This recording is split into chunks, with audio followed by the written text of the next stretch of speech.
Hello everyone and welcome to MPSC point. मित्रांनो, 4 जानेवारीला MPSC combined group B prelim 2025 ची नवीन date आलेली आहे आणि 11 जानेवारीला ग्रुप सी होणार आहे. पण याच काळामध्ये दोन परीक्षांच्या डेट्स ओव्हरलॅप होण्याच्या बातम्या देखील आलेल्या आहेत आणि 4 जानेवारी या तारखेला एमपीएससी कंबाईंड ग्रुप बी चा पेपर होणार की नाही याबाबत संभ्रम निर्माण झालेला आहे. या संबंधीच आपल्याला स्पष्टीकरण मिळालेलं आहे. त्याच संबंधीचा हा व्हिडिओ आहे. चला तर आजच्या व्हिडिओला सुरुवात करूया.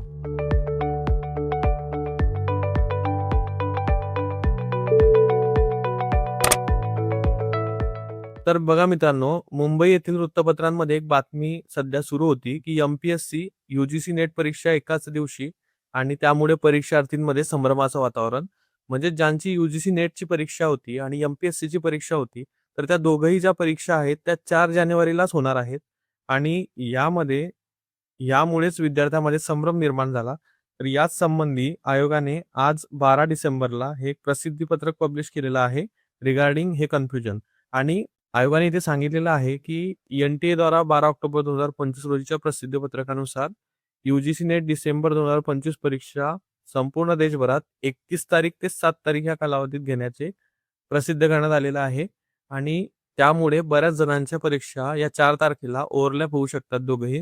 पण आयोगाने ऑलरेडी सांगितलं की इथे बघा, हा जो मुद्दा आहे याच्यामध्ये असं आहे की जी परीक्षा आहे त्याच्या रिवाइज डेट आयोगाने दिलेल्या आहे आणि त्याच दिवशी आयोग ते अरेंज करेल आणि आयोगामध्ये तारखा निश्चित करण्यामध्ये कोणतीही त्रुटी नाही. म्हणजे आयोगाने ज्या तारीख ऑलरेडी घेतलेल्या होत्या तर त्याच दिलेल्या आहे. म्हणजे 4 जानेवारीला ग्रुप सी ची प्रिलिम्स होणार होती, त्याऐवजी आता ग्रुप बी ची होणार आहे आणि ग्रुप सी ची प्रिलिम 11 जानेवारीला होणार आहे.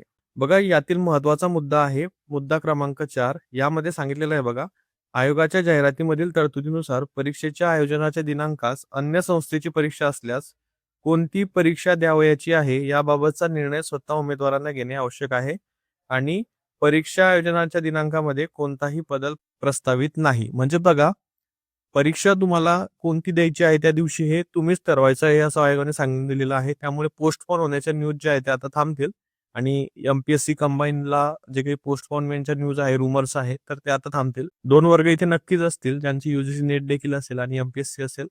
सो आता आयोगाने दिलेल्या प्रसिद्धीपत्रकाप्रमाणे जे आपल्या हातात आहे ते आपल्याला करावं लागेल. सो इथे हे 2 मुद्दे महत्वाचे आहेत. आय होप तुम्हाला या व्हिडिओतून क्लिअर झालं असेल की आपली परीक्षा वेळेवर होणार आहे. तुम्हाला हीच माहिती या व्हिडिओच्या माध्यमातून द्यायची होती. तुम्हाला जर व्हिडिओ आवडला असेल तर लाईक करा, चॅनलला नवीन असाल तर सबस्क्राईब करा.